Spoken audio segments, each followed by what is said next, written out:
오늘 이 본문의 말씀은 이른바 산상수훈의 일부분인데 여러분들이 많이 알고 많이 들은 말씀입니다.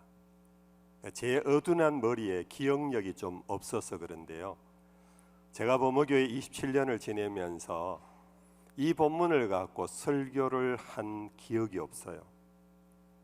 이유는 두려움 때문입니다. 이유는 너무 어렵기 때문입니다. 땅 끝까지 이르러 복음의 증인이 되라 하는 것, 그 어려워요. 아무나 함부로 할 수 없고 교회가 그 일 그렇게 쉽게 만만하게 할 수 있는 일 아니에요. 그럼에도 불구하고 교회는 그 설교를 계속하고 있습니다. 그러나 이 본문의 설교는 우리의 일상생활에서 행하기가 너무 어려운 거예요. 비판하지 말라. 비판하지 말라. 우리가 비판을 통하여 우리의 비판이 비판의 대상자를 엄청 상처기를 내요. 그걸로 끝나지 않습니다. 비판한 나 자신도 돌아오는 상처기가 이루 말할 수 없을 정도로 커요. 이 비판을 통하여 가정이, 공동체가, 교회가 너무 상처를 많이 받아요. 예수님께서 그래서 비판하지 말라, 제발 비판하지 말아라. 근데 한 가지 여러분들 알아야 할 것은 오늘 이 본문에 나오는 이 비판이라는 단어는 우리가 더 잘 사용하는 비난이라는 단어와는 달라요. 비난은 감정 언어예요. 속이 상하고 마음이 불쾌하면은 욕을 해요. 우리 가운데는 어찌 보면은 그 감정 절제에 능하신 우리 그리스도인들이 대부분이죠. 그래서 나 비난은 안 해요. 남 욕 잘 안 해요. 그런데 본문에 나오는 비판은 감정 언어가 아니에요. 이것은 바로 헬라어에서 크리노, 이것이 영어에서 criticize, critic라는 그 낱말의 어원이 되는데, 이것은 바로 법정에서 이루어지는 판사가 내리는 심판권의 용어예요. 그러므로 비난은 감정적으로 욱하고 나오는 말이라면 이 비판이라는 말은 법을 가지고 남을 꾸중하는 거예요. 법을 가지고. 예수님께서 비난하지 말라 그랬으면 우리는 비난 안 하는 일에는 어느 정도 성공할 수 있어요. 그런데 너 법을 갖다 대놓고 남을 판단하지 마라, 비판하지 마라, 이것은 너무 어려워요. 여러분들, 우리가 비판할 때는 내 마음에 별로 죄책감이 없어요. 그래서 많이 해요. 왜 죄책감이 없느냐 하면은 법의 본이 너는 잘못이야, 그것은 엉터리야 할 수 있는 객관적 도구가 있기 때문이에요. 이건 내 감정으로 말하는 것이 아니야. 이거는 법적으로 보면 문제가 있어라고 남을 판단하기 때문에 우리는 이 비판하면서 죄책감이 없어요. 오히려 의기양양해요. 내가 마땅히 할 것을 했다라고 그렇게 생각할 정도의 그런 단어예요. 그런데 예수님께서 바로 이러한 의미에서 비판을 많이 받으셨어요. 예수님이 십자가에 달리신 것은 결국 이것 때문이에요. 유대인들의 욕질 때문에 죽으신 게 아니에요. 예수님 얼마나 선한 일 많이 하셨습니까? 그래서 많은 사람이 예수님을 따라다녔어요. 그러나 마지막 예수님이 십자가에 못 박히는 과정에는 모든 사람이, 대부분의 사람이 그것을 그들 유대인 지도자들의 판단에 동의해 버렸어요. 왜 그런가? 법적인 거기 때문에. 유대인의 율법에 의하면은 여러분들 아시는 대로 안식일을 범하면은 불법자가 되는 거예요. 안식일에 일을 한다, 안식일에 무엇을 한다, 그건 불법인 거예요. 이방인들과 교제하고 한 상에 앉아서 먹는다, 율법을 어기는 거예요. 하나님을 아버지라 부른다, 이거는 불경제 중에 가장 큰 율법을 어기는 불경제예요. 예수님이 비판받으신 것이 바로 이거의 비난이 아니에요. 비판을 받았어요. 그들 법에 의해서 심판을 받아버린 거예요. 오늘 예수님께서 이런 것을 아시고는 비판을 받지 아니하려거든 비판하지 말라고 하시면서 2절에 경고하셨습니다. 너희가 비판하는 그 비판으로 너희가 비판을 받을 것이요 너희가 헤아리는 그 헤아림으로 너희가 헤아림을 받을 것이니라. 이 비판의 경험은 부메랑이 되어 온다라는 것입니다.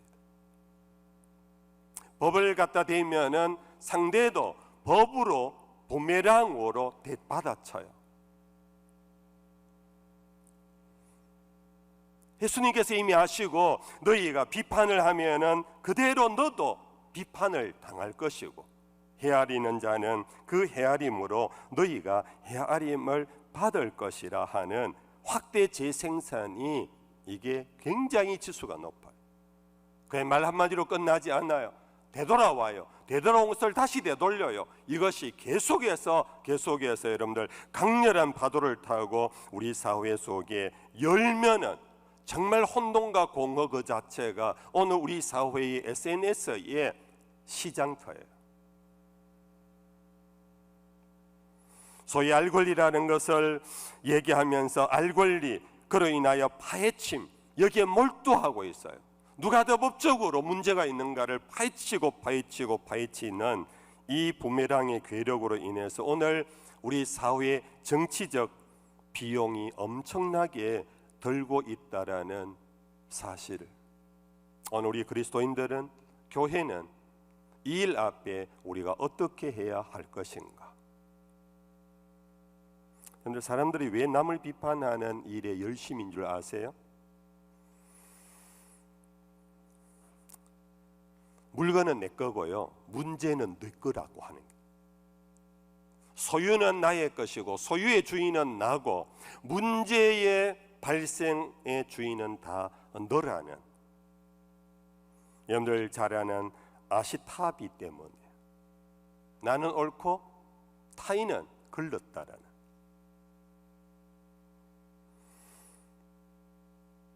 남보다 여러분들 준법하며 깨끗한 삶을 사는 자들, 정의로운 사람들일수록 항상 조심하고 주의해야 돼요. 유대인들이 모두가 예수님을 잡아 죽이려고 한 게 아니에요. 오히려 가장 법적으로 온전하다고 하는 바리새인들이 예수를 잡아 죽이려고, 가장 하나님에게 가까이 있다고 하는 제사장 그룹들이 예수님을 잡아 죽이려고. 그런 의미에서 오늘 저와 여러분들, 우리 모두 그리스도인들은 세상 사람들 보다는 분명히 여러분들 깨끗합니다. 준법적입니다. 도덕적입니다. 세상 가운데 말씀입니다. 그러므로 나에게 어떤 문제, 어떤 의식이 생기면은 바로 그것들 다 털렸다라고 판단하기 쉬운 아시타비의 오류에 빠지기 쉬운 사람들, 더 쉬운 말로 내로남불에 빠지기 쉬운 사람. 여러분들, 요즘 우리 사회의 유행어가 그잖아요. 내로남불. 어느 쪽에서 내로남불했네 하니까 얼마 안 돼서 또 이쪽에서 저쪽을 내로남불. 이게요, 결국은 예수님 하신 말씀이에요. 비판한 대로 비판을 받을 것이고 헤아린 대로 헤아림을 받게 되는 것이다. 우리 예수님께서 재미난 언유를 사용하셨습니다. 3절에 어찌하여 형제의 눈 속에 있는 티는 보고 내 눈 속에 있는 덜보는 깨닫지 못하느냐. 눈 속에 티를 가지고 얘기했어요. 4절에 보라, 내 눈 속에 들보가 있는데 어찌하여 형제에게 말하기를 나로 내 눈 속에 있는 티를 빼게 하라 하겠느냐. 내 눈 속에 있는 티는 작다고 생각하고 상대 눈 속에 있는 티는 엄청나게 문제가 된다고 생각하는, 여기에서 우리는 판단을 즐기고 있어요. 물론 누군가 그럽니다. 목사님, 그러면 맞아요. 나도 문제가 있어요. 내 눈에도 티가 있어요. 그런데 스스로 방어 심리가 있어요. 내 눈의 티는 작고 너의 눈의 티는 엄청나다. 나도 죄인인 거 알아요. 그러나 이 사회, 저 사람, 저 그룹은 안 돼요.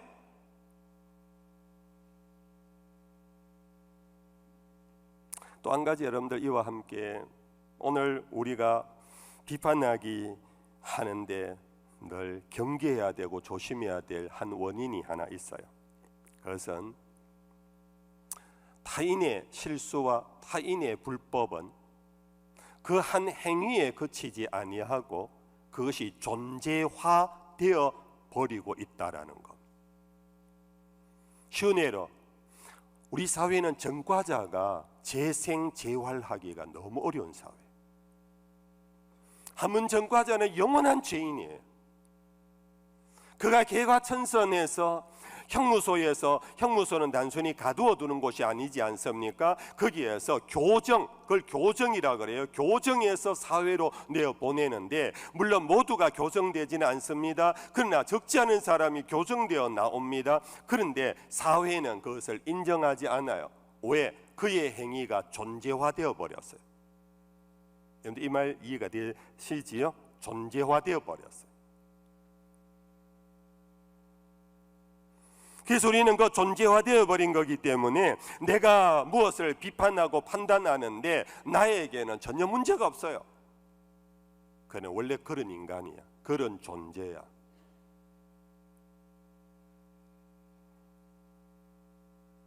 과거 노예제도, 우리나라에서는 유교적 문화 속에 양반 상놈이 경계지어 있던 그때 우리는 자연스럽게 종놈이 뭘 알아?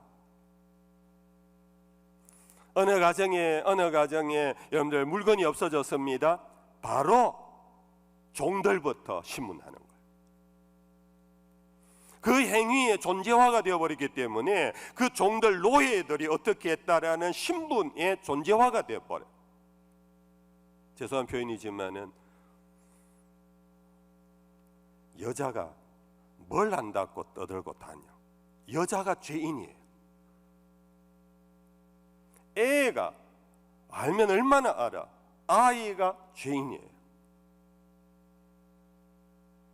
오늘 이러한 것이 과거에만 있는 것이 아니라 오늘 우리들의 삶, 나의 마음속에도 이미 특정한 그룹, 특정한 사람, 특정한 어떤 데에 대하여 우리는 존재적인 이미 판단을 해버리고 있어요. 이것이 판단하는데 너무나 나를 수월케 만들어요. 죄책감을 갖지 않도록 해버려요. 오늘 나는 비난은 안 해요. 근데 비판을 하고 있다라는 것을 우리는 몰라요. 예수님이 비난하지 말라고 한 것이 아니고 비판하지 말라고 했다라는 이 말씀에 대하여 우리는 겸손하게 이 말씀을 받으셔야 돼요. 우리는 비판의 죄를 저지르지 않으려면은 나부터 죄인이라는, 내 탓이라는 고백이 필요하고, 동시에 타인에 대하여서 존귀한 존재임을 우리는 여러분들 바꾸어 죄를 죄인으로 만들어 버리는 것이 아니라 그 죄인도 존귀한 존재라는 사실로 바꾸어 우리는 인식할 필요가 있어요. 우리가 잘 부르는 찬송가 예수 사랑하심은 찬송의 3절입니다. 내가 연약할수록 더욱 귀히 여기사. 이게 하나님이세요. 우리는 연약하다는 것은 약함이 아니고 약한 존재자로 봐버려요. 쓸모없는 존재자로, 폐기해도 될 존재자로 보기 때문에 나의 비판은 당당한 거예요. 높은 보좌 위에서 낮은 나를 보시니. 우리는 낮은 자를 존귀하게 안 여겨요. 근데 하나님은 높은 보좌 위에서 낮은 나를 보신다는 것은 여러분들 관심과 사랑을 갖고 살피신다라는, 이런 하나님이기 때문에 세상을 사랑하시는 거예요. 이런 하나님이 아니라면 세상을 사랑할 수가 없어요. 이미 우리는 진노의 자식인데, 진노의 자식에게 무엇을, 유대인들이 예수님을 결국은 못 받게 된 것은 법으로 할 뿐만 아니라 예수님이 나사렛 사람이기 때문이었어요. 나사렛에서 무슨 선한 것이 나겠느냐 하는 이러한 이미 판단 속에 예수님을, 그 안에 있는 하나님임을 그들은 알지를 못해 버린 거예요. 바울 사도는 이렇게 가르쳤습니다. 로마서 14장 4절입니다. 남의 하인을 비판하는 너는 누구냐? 그가 서 있는 것이나 넘어지는 것이 자기 주인에게 있으며 그가 세움을 받으리니 이는 그를 세우시는 권능이 주께 있습니다. 남의 하인을 비판하는 누구냐? 이 말의 하인은 바로 모든 사람을 의미하는 하나님의 사람을 의미하는데, 내가 내 독생자를 죽이기까지 사랑하고 내가 아끼고 건졌는데 너는 도대체 누구간데 내가 구한 내 아들을 너는 비판하느냐? 더 구체적으로 사도 바울은 목회자에게 목회의 중요한 한 부분을 이렇게 설명했어요. 아무도 비방하지 말며 다투지 말며 관용하며 범사의 온유함을 모든 사람에게 나타낼 것을 기억하게 하라. 성도들에게 이것을 가르쳐라. 머릿속에 배기도록 해라. 가슴에 새겨지도록 해라. 그것을 항상 타인과의 관계 속에서 그것이 가동되도록 너는 목회해라. 어떻게? 아무도 비방하지 말며 다투지 말며 관용하며 범사의 온유함을 모든 사람에게 나타낼 것을 기억나게 하라.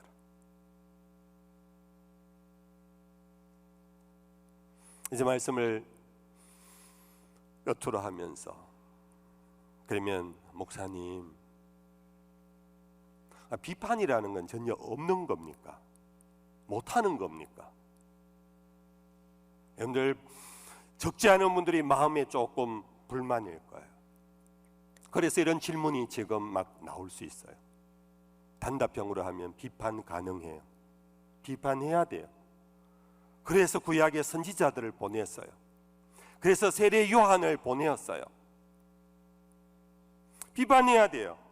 무엇을? 악은 악이라고, 잘못은 잘못이라고 비판해야 돼요. 오늘 본문에서도 예수님께서 마지막 5절에 이렇게 말씀하셨어요. 같이 한번 읽어볼까요? 5절입니다. 위시가는 자여, 먼저 내 눈 속에 들보를 빼어라. 그 후에 밝히 보고 형제의 눈 속에서 티를 빼리라. 형제의 눈 속에 있는 티를 빼라고 그랬어요. 형제의 눈 속에 있는 잘못을 지적하고 빼내어야 한다. 수술해야 한다. 없애야 한다. 그것을 하지 말라고 막은 것이 아니에요. 너희들 도무지 아무도 어떤 일이 있더라도 비판하지 마라, 그렇게 말씀하지 않았어요. 대신에 형제의 눈 속에 있는 티를 빼려거든 내 눈 속에 있는 들보부터 빼고 내 눈이 밝아지면 그때 형제의 눈 속에 있는 티를 빼라. 네 눈 속에 들보가 있는데 네 시력이 좋겠냐? 허리대지고 왜곡되어진 네 눈으로 형제 눈 속에 티를 뺀다고 하다가 형제의 눈까지 다치게 하지 않겠느냐? 네가 형제 눈 속에 있는 티를 빼려면 내 눈 속에 있는 들보부터 빼어내어서 네 눈이 온전히 되고 네 눈이 밝아지면은 그때 형제의 눈 속에 있는 티를 빼라고 말씀했어요.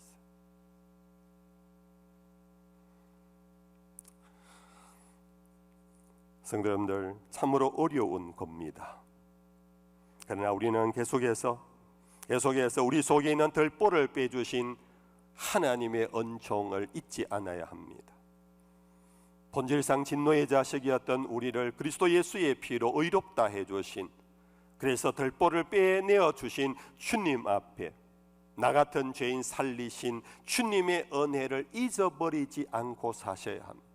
오늘 우리는 성찬을 받으면서 이 성찬을 통하여 다시 처음의 복음의 자리로 돌아가야 합니다. 주님, 이 떡이 주님의 살이구나. 이 포도즙이 주님이 날 위하여 흘리신 주님의 피구나. 나 같은 놈 이렇게 살리려고 주님 목숨까지 나에게 내어놓으셨는데 내 눈 속에 있는 들보를 빼내주신 주님 앞에 감사하면서 이후에 성령까지 보내주셔서 성령이 우리를 정화시켜 주시고 성령의 열매를 맺어가게 하시고 성령의 인도하심 앞에 우리가 순종해 갈 때 우리의 눈이 밝아져 가게 될 것입니다. 우리의 눈이 밝아지는 이와 같은 은혜에 충만한 상태 속에 있을 때도 마찬가지, 우리는 그때라도 마찬가지 함부로 입을 열어 남을 정죄하고 판단하지 않아야 합니다. 사도 바울은 이런 방법으로 가르쳐 주셨습니다. 갈라디아서의 6장 1절입니다. 같이 읽어볼까요? 형제들아, 사람이 만일 무슨 범죄한 일이 드러나거든 신령한 너희는 온유한 심령으로 그러한 자를 바로잡고 너 자신을 살펴보아 너도 시험을 받을까 두려워하라. 형제들아, 만일 무슨 범죄한 일이 너희 가운데 드러나면 모른 체하고 지나가지 마라, 비판하지 마라, 그렇게 말씀하지 않았어요. 분명히 그를 바로잡아 주어라. 그 비판의 목적은 바로잡아 주는 겁니다. 살리는 겁니다. 죽이는 게 아닙니다. 오늘 우리의 비판으로 많은 사람이 죽어요. 근데 우리는 신령한 너희는 그리스도의 은혜로 들보가 빠진 사람은, 성령이 너를 인도하는 사람은 그를 바로잡아 줘야 하는 거야. 방법 또한 온유한 심령으로 그러한 자를 바로잡고 뿐 아니라 너 자신을 살펴보아 너도 시험을 받을까 두려워하라. 나도 지금 이 시간 주님이 붙잡아 주지 않으면 혼돈과 공허에 빠진다. 나도 이 시간 주님이 붙잡아 주지 않으면 똑같은 인간이다 라는 것을 늘 두렵고 떨리는 마음 속에서 우리는 자신을 생각하고 살피면서 신령한 하나님의 은총 속에 형제를 바로잡아 주는, 이것이야말로 바로 예수님이 말씀하신, 성경이 가르쳐 주신 판단할 수 있는 길인 것입니다. 여러분들 잘 아는 가늠하던 현장에서 붙잡혀 온 여인 얘기를 알 겁니다. 그를 붙잡아 온 사람들에게는 그들은 율법적 행위를 했어요. 율법은 분명히 가늠한 현장에서 남자든 여자든 보이면 그를 붙잡아 와서 돌로 쳐 죽일 수 있는 율법의 권한이 있어요. 그들은 율법대로 행했어요. 예수님은 율법대로 당당하게 현장에서 여인을 붙잡아 와서 예수님 앞에 내팽개치는 여인, 그 팽개치는 사람들 앞에서 예수님은 그러지 마라 이렇게 말씀하지 아니하시고 너희 가운데 죄 없는 자가 돌로 쳐라. 내 눈 속에 들보를 빼고 내 눈이 밝아진 다음에 너희는 온유한 심령으로 그러한 자를 바로잡아 그를 죽이는 것이 아니라 살리려고 하시는 하나님의 뜻을 성취하라. 이해가 되시면 아멘. 말씀을 정말 맺을게요. 오늘 우리는 성찬을 받은 사람입니다. 우리의 죄를 법적으로 판단하면 우리는 이 자리에 있을 수 없는 우리를 당신이 법으로 판단받으시고 십자가에서 저주받으신 예수님, 오늘 우리는 그 떡과 잔을 먹고 마신 자로 우리도 예수의 마음을 갖고 온유한 심령으로 우리는 세상을 바로 잡아가는 참 하나님의 사람들이 다 될 수 있기를 주의 이름으로 축복합니다.